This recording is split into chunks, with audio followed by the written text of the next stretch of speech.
This watch was handed down from my great-grandfather when he received this watch, and it was handed down from him to my father, and then he gave it to me. This watch at auction, I suspect, would bring close to $250,000. On Antiques Roadshow, ordinary items often hold extraordinary stories.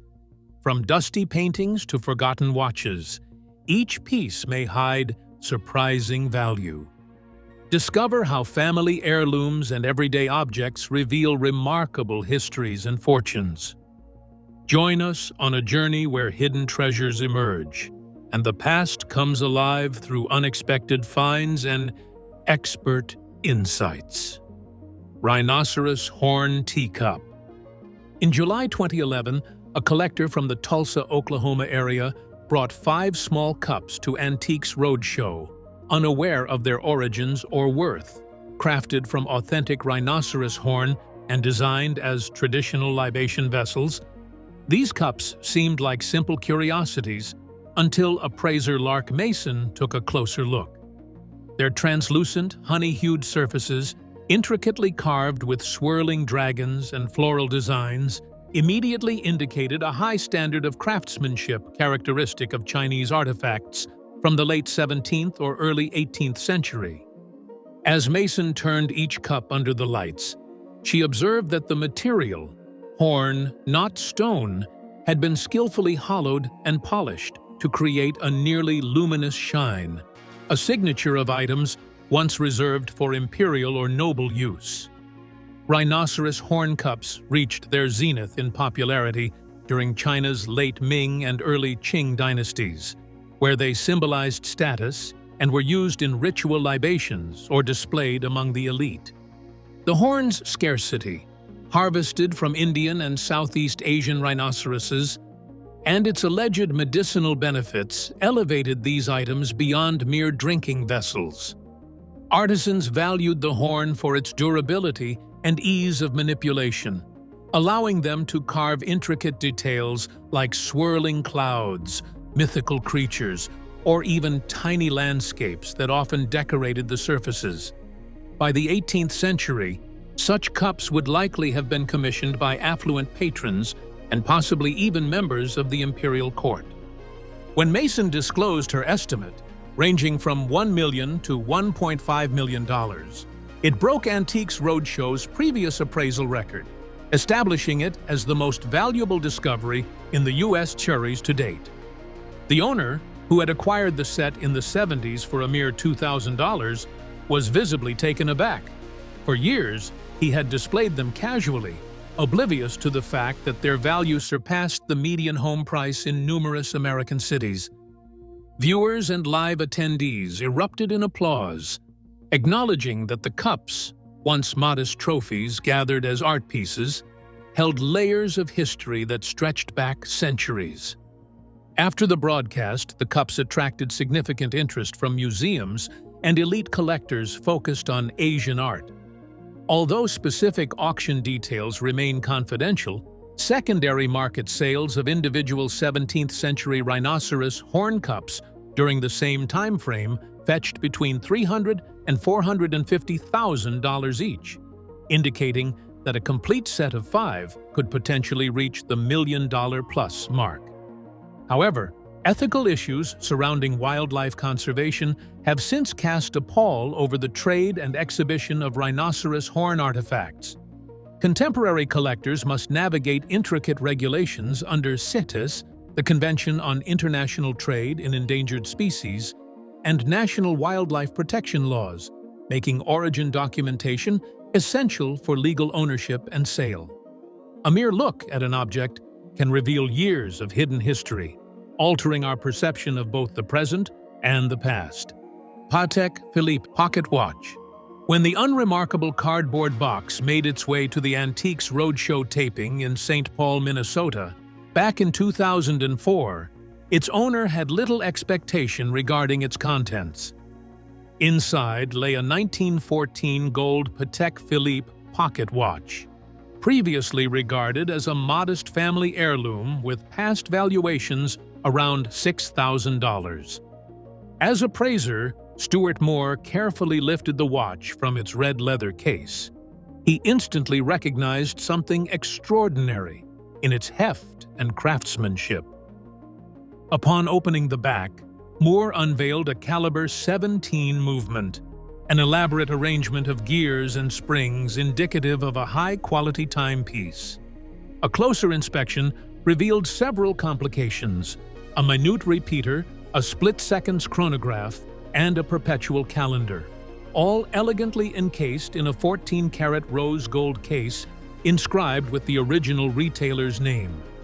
This watch was not just a timekeeper, it epitomized Patek Philippe's zenith of early 20th century watchmaking. Moore's enthusiasm intensified as he uncovered the watch's complete origin.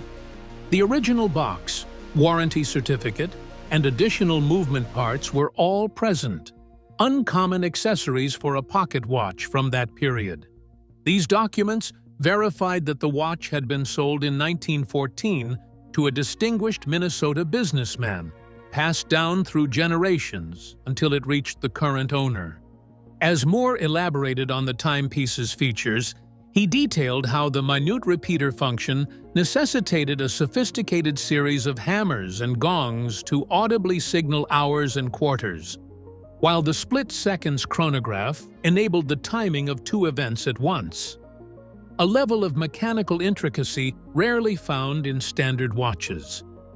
The array of complications elevated this Patek Philippe into an exclusive realm of collectible wrist and pocket watches. When Moore revealed his on-air estimate, ranging from $250,000 to $300,000, the audience erupted in excitement. For a watch that was once believed to be worth only a few $1,000s, this valuation represented a significant increase. It highlighted Patek Philippe's lasting reputation for precision, rarity, and craftsmanship. However, Moore warned that the actual market value could potentially soar even higher, particularly due to the complete paperwork and the watch's nearly pristine condition. Indeed, just a few months following the television broadcast, the timepiece was sent to Sotheby's Geneva for auction. In November 2004, fierce bidding pushed the final hammer price to an astonishing $1,541,212, exceeding all expectations and establishing a new record for pocket watch sales. This outcome not only showcased Patek Philippe's rich history, but also illustrated how Antiques Roadshow could elevate a family heirloom into a worldwide phenomenon. Frederick Remington, portrait. In 2010, during a taping of Antiques Roadshow in Atlanta, Georgia, a small, dimly lit attic painting was brought in by its owner, who thought it was merely an old family portrait. The artwork featured a stoic cavalryman riding a spirited horse, all encased in a worn frame that had been handed down through generations. However, appraiser Richard Wright, upon closer examination, noticed the confident brushstrokes and the interplay of light on the soldier's uniform, signs that hinted at the work of a master artist rather than just an imitator. As Wright delicately took the portrait out of its frame, he uncovered a subtle inscription in the lower corner.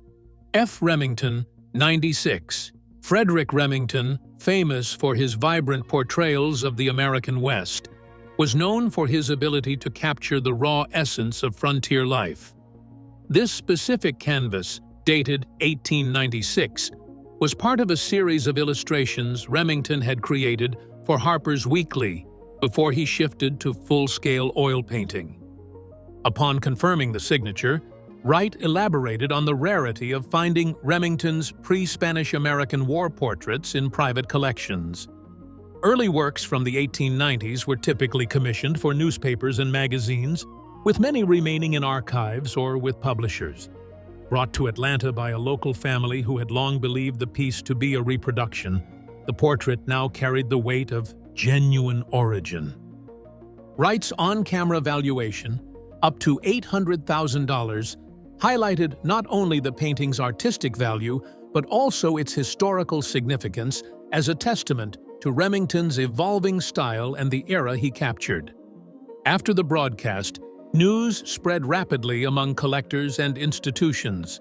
While the painting didn't sell immediately at auction, it attracted interest from various Western art museums and private collectors eager to enhance their 19th-century American narratives. For the family, this discovery represented more than just financial reward. It reconnected them with a tangible piece of cultural history, one that traced back to the late 19th century press rooms where Remington first developed his skills. In that instant, an unremarkable canvas tucked away in an attic transformed into a link to a vanished frontier. Keep watching. Sometimes the smallest detail leads to discoveries that transform whole narratives in unexpected way. Diego Rivera painting. In 2012, a taping of the Antiques Roadshow in Corpus Christi, Texas, a seemingly unremarkable oil painting made its entrance, unbeknownst to its owner of its significant background. The artwork illustrated a strong laborer, his back facing the viewer as he lifted a pickaxe high, executed with bold and assured brushwork. Initially, the family thought it was merely a typical representation of Mexican labor life. It had been displayed above a fireplace in their great-grandparents' residence since they acquired it in Mexico back in 1930s. However, appraiser Colleen Fesco quickly identified the distinct characteristics of Diego Rivera's early artistic style. The striking interplay of light and shadow, the powerful physical form, and the early indications of the muralist's later political themes. Upon inspecting the signature in the lower corner, D. Rivera, 04, she verified that the painting was from 1904, a time when Rivera was just 18 and still honing his craft in Europe. Fesco elaborated that El Albañil, which means the laborer, represented a crucial phase in Rivera's artistic journey, linking his formal education under European masters to his eventual return to Mexico, where he would lead the Mexican muralism movement.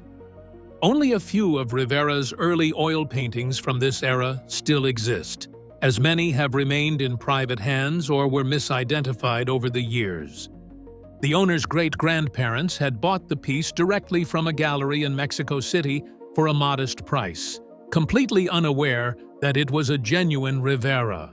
The family later donated it to the McNay Art Museum in San Antonio, only to retrieve it years later upon discovering it was sitting in storage and not being exhibited to the public. On camera, Fesco elaborated on how Rivera's initial color scheme, earthy browns, deep blues, and muted reds, reflected the working-class themes that would characterize his subsequent murals. She highlighted the dynamic energy in the laborer's stance, every muscle poised for action, every crease of fabric illuminated. According to her, these stylistic features were significantly more refined than the straightforward genre scenes typically created in 1904. By merging origin, the purchase documentation from 1930 and the McNay's acquisition records with a stylistic evaluation, Fesco appraised the painting's worth at $800,000 to $1 million in 2012. The owner, taken aback by this assessment, observed, as Fesco pointed out, that interest from museums in early Rivera works had escalated, especially among institutions focused on building Latino art collections. It didn't conclude there.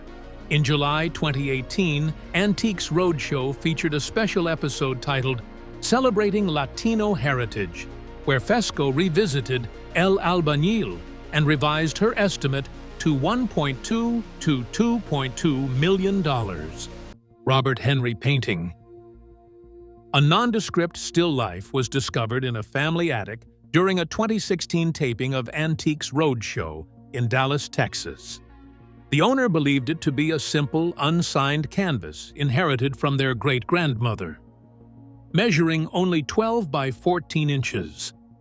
The artwork featured a basic arrangement of fruit and drapery, lacking any gallery stickers or exhibition labels. However, appraiser Claire Weber recognized the confident brushwork and somber color palette characteristics of Robert Henry's early ashcan school style, and requested the owner to gently loosen the backing. As the canvas was lifted, a faint signature and date emerged in the lower right corner. Robert Henry, 1907. Robert Henry was a groundbreaking figure in American art, playing a crucial role in shifting late 19th century preferences towards depictions of everyday life and urban realism. During his 1907 period, Henry was deeply involved with tonalism and still life compositions, frequently employing subdued lighting to instill a sense of quiet reverence for commonplace subjects. Works from that year are relatively scarce, as Henry was transitioning to the dynamic street scenes that would later define his legacy. This specific still life, characterized by its loose brushstrokes and rich, muted hues, showcased his expertise in form and atmosphere just prior to his relocation to New York's Art Students League, where he would go on to mentor future art icons like Edward Hopper and George Bellows. On camera, Weber elaborated on how Henry's works from 1907 often incorporated everyday items such as bowls of fruit, simple pottery, and draped cloth, arranged to highlight the interaction of light and shadow. She emphasized the delicate variations in the fabric's folds and how the surfaces of the fruit appeared to radiate against the dark backdrop. These artistic characteristics, along with the visible inscription, validated the painting's authenticity. Weber assessed its worth to be between $500,000 to $700,000, mentioning that most Henry still lifes from this transitional era rarely surface in the open market and are highly coveted by both private collectors and museums that focus on early 20th century American art. After the broadcast, several institutions showed interest in acquiring the artwork, including the Wichita Art Museum and the Milwaukee Art Museum, both of which hold substantial collections of ashcan school pieces. By late 2016, the family entrusted the painting to a New York auction house, where it fetched $650,000, close to the midpoint of the appraisal. Collectors lauded its remarkable condition and origin, pointing out that intact Henry still lifes from around 1907 often achieve prices significantly exceeding $600,000 when authenticated and properly documented. A modest decorative object may conceal the kinetic genius of a master, ready to astonish unsuspecting viewers. Alexander Calder Mobile 20th Century. A seemingly unassuming kinetic sculpture made its way to a 2015 Antiques Roadshow taping in New Orleans, Louisiana. Its owner thought it was merely a reproduction purchased from a local flea market. The mobile, featuring finely balanced brass rods and vibrant enamel discs, looked like a mid-century modern decorative piece. Appraiser Bruce Clark quickly recognized the sophisticated elegance of the welded joints and the gentle patina on the metal, hinting at an authentic Calder. As Clark scrutinized the sculpture, he discovered a faint signature etched into one of the brass arms, along with a small ink notation on the back stating Calder 1952, which confirmed that the sculpture was created during the peak of Alexander Calder's mid-20th century career. Alexander Calder transformed the world of sculpture by making motion a fundamental aspect, coining the term mobile for his hanging creations that reacted to air currents. By the early 50s, Calder had fully embraced abstraction and movement, crafting mobiles that merged organic shapes with striking primary colors.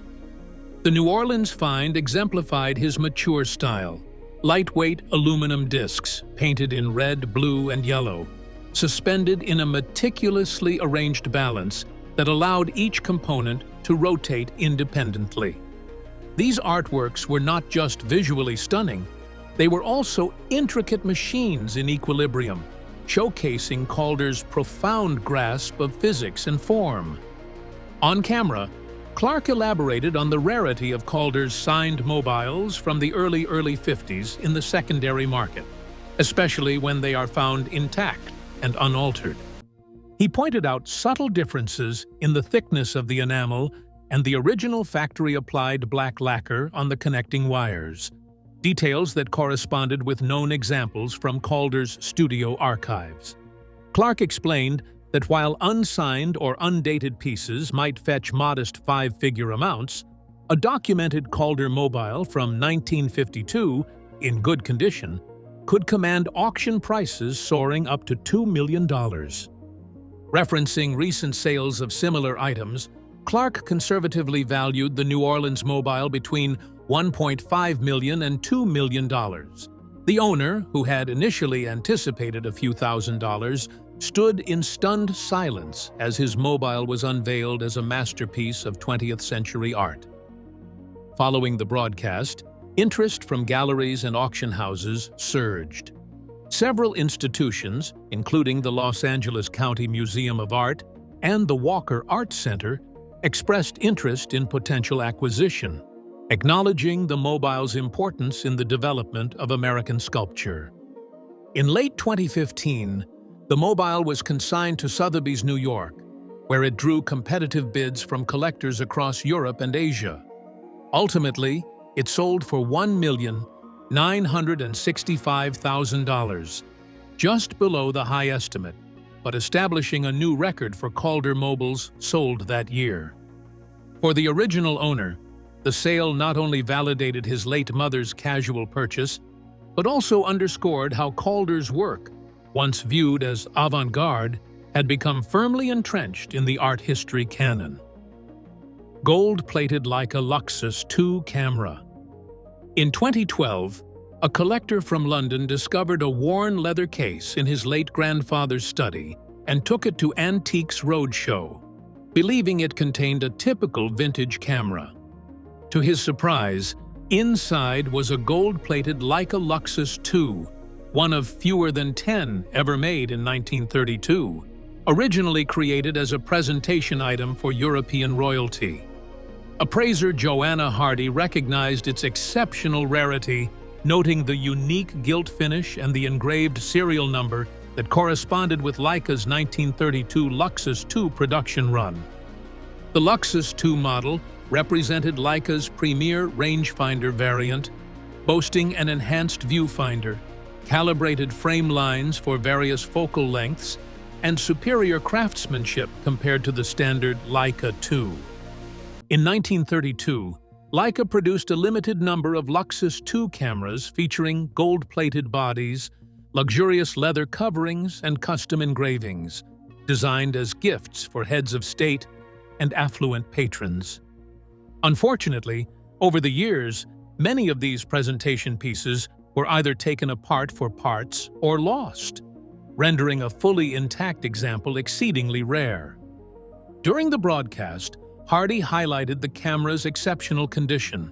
The gold plating shimmered brilliantly. The original Abacus rapid wind knob was intact, and the matching Summer 50mm f2 lens displayed the correct serial number. The accompanying documentation in the case, including an embossed letter from Leica verifying the camera's production for a European monarch, further established its origin. Hardy valued the item at £380,000, pointing out that no other gold-plated Luxus could have been seen at auction in recent memory, and that collectors of Leica history held such rarities in the highest regard, often above all other vintage cameras. After the broadcast, interest surged among specialized collectors and museums. While most presentation models had been distributed long ago, this particular example's complete documentation and outstanding condition made it a prime candidate for the Leica Historical Society and the Photographers Gallery in London. By late 1912, the camera was sent to Bonham's Photographic and Modern Technology auction, where it drew competitive bids from both Europe and Asia. The final hammer price reached £392,000, slightly surpassing the initial appraisal, solidifying its reputation as potentially the most valuable Leica ever made available to the public. An unassuming keepsake can unveil royal craftsmanship, revealing delicate artistry that once graced the tables of emperors. Faberge Flower.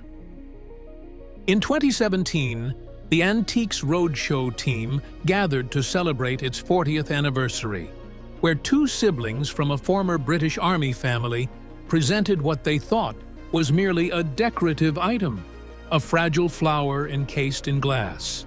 This piece, passed down through generations of an infantry regiment, had been displayed for years in a regimental officer's mess as a keepsake. However, it was only when a roadshow expert, specializing in European decorative arts, scrutinized its detailed petals and the shimmer of gold filigree that its true significance was revealed. Under her loupe, the appraiser recognized the hallmark guilloche enamel and the tiny jeweled pistils typical of Faberge's botanical creations. What initially appeared to be a simple heirloom turned out to be a Faberge flower from the early 1900s, crafted by Peter Carl Faberge's workshops for the Russian imperial family. Faberge's botanical studies hold a unique position in the history of decorative arts. Between approximately 1896 and 1917, Faberge created fewer than 100 of these floral models, each a remarkable example of blending precious metals, enamel, and gems to replicate the beauty of nature. Originally designed as gifts for Tsar Nicholas II, these studies frequently utilized gilded silver, rock crystal, and diamonds to capture the intricate details of petals, stamens, and leaves.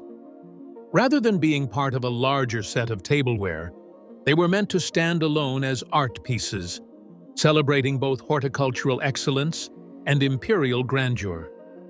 The scarcity of these items in Russia after the revolution heightened their rarity.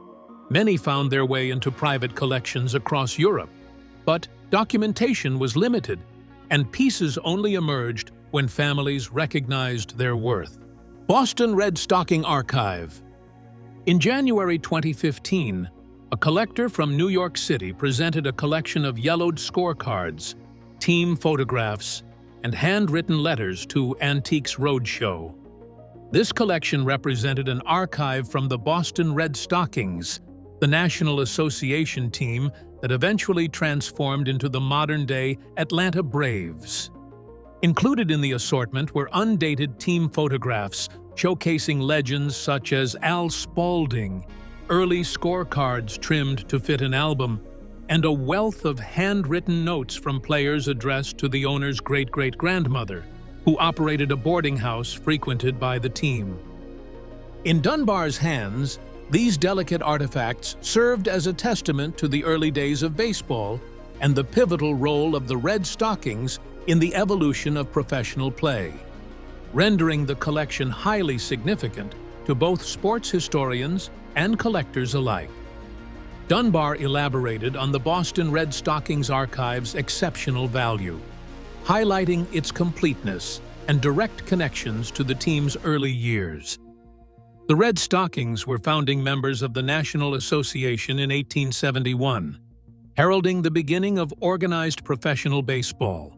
Scorecards from that time were typically passed around among local fans and seldom survived in good condition. However, the scorecards in this archive featured pristine game-by-game notations. Similarly, the team photograph, complete with signatures or inscriptions, provided a visual documentation of baseball's earliest stars. Dunbar stressed that these items were primary source artifacts, not reproductions or later interpretations. This origin, further supported by genealogical records, linking the owner's family to the Red Stockings' 1871 boarding arrangements, added a compelling layer of authenticity to the archive. On camera, Dunbar assessed the archive's on-air valuation at $1 million for insurance purposes, a figure that left both the collector and the live audience in disbelief. She pointed out that similar individual Red Stockings cards or scorecards, once authenticated, have fetched low six figures at auction. But a comprehensive, multi-item archive from the franchise's initial 2 seasons was nearly unheard of in the market. The handwritten notes, in particular, were described as one of a kind, as they contained personal messages of gratitude and stories penned directly to the homeowner's ancestor. According to Dunbar, this unique combination of items, each validated by records from baseball historians, enhanced the archive's value beyond its individual components, justifying the seven-figure appraisal. Despite some doubts expressed by commentators like Keith Olbermann, who questioned the potential for paper ephemera to reach such a high valuation, Dunbar remained resolute in her assessment. She highlighted the rarity of authenticated archives from the National Association era and the Red Stockings' pivotal role in the professionalization of the sport. Following the broadcast, the owner opted to keep the archive to honor her family's legacy, rather than sell it right away.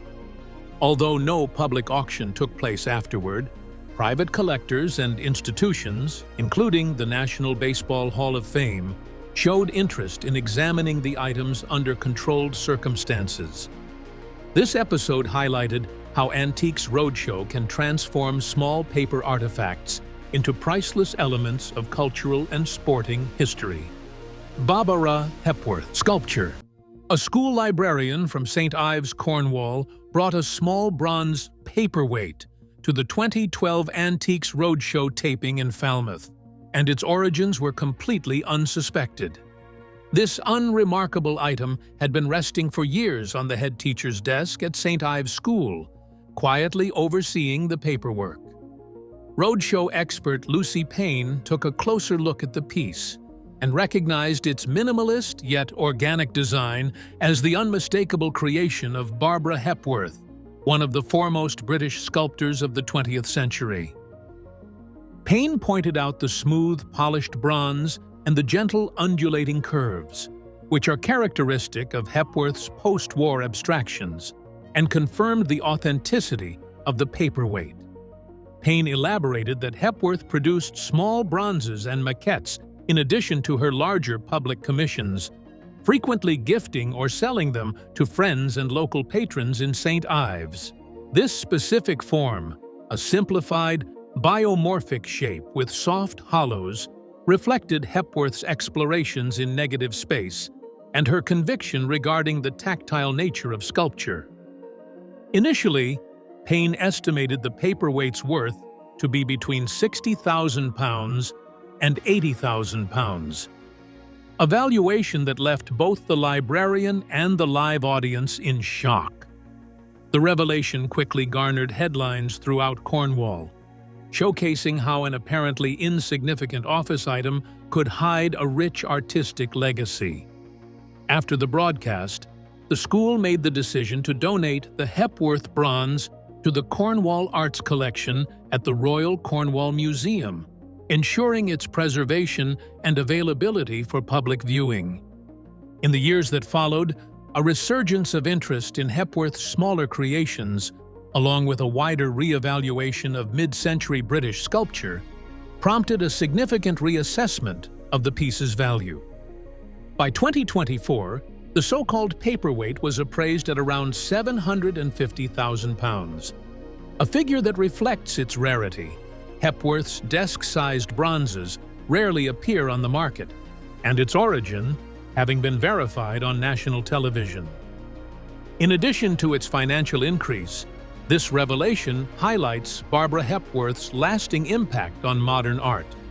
While she is renowned for her large-scale works, like the single form located at the United Nations, it is easy to overlook her smaller pieces, which nonetheless showcase the same innovative forms.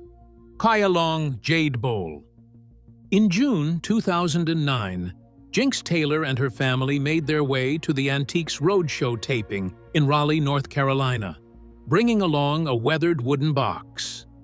Inside, they discovered several jade pieces, bowls, a vase, and a small mythical figure, each passed down from Jinx's father, who had acquired them during his time in China with the U.S. Army in the 30s and 40s. At first, the items appeared quite ordinary: pale jade bowls with delicate veining and a small Bixie statue shaped like a winged creature designed to repel evil.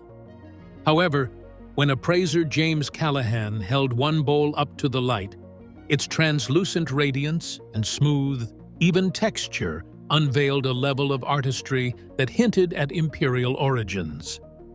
Callahan elaborated that the reign of the Qianlong Emperor represented a golden age for jade carving in China.